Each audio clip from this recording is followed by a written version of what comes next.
mtu ya share sijui mitego. Utashindana na nani kwa hii Kenya?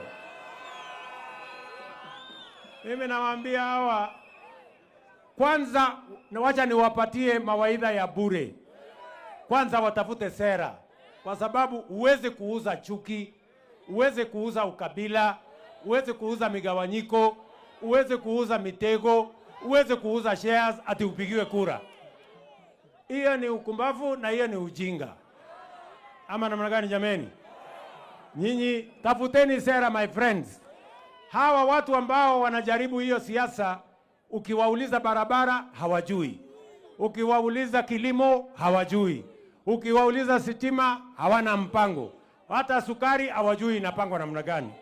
Ati wanataka kuturudisha nyuma kwa siasa ya ukabila. Nyinyi ni watu wa siasa ya ukabila ama tuungane kwa broad base twende mbele? Tuungane twende mbele.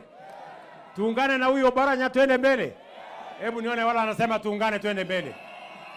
That is the direction Kenya is going. Si nimeweka serikali ya broad based ya kuunganisha sisi wote.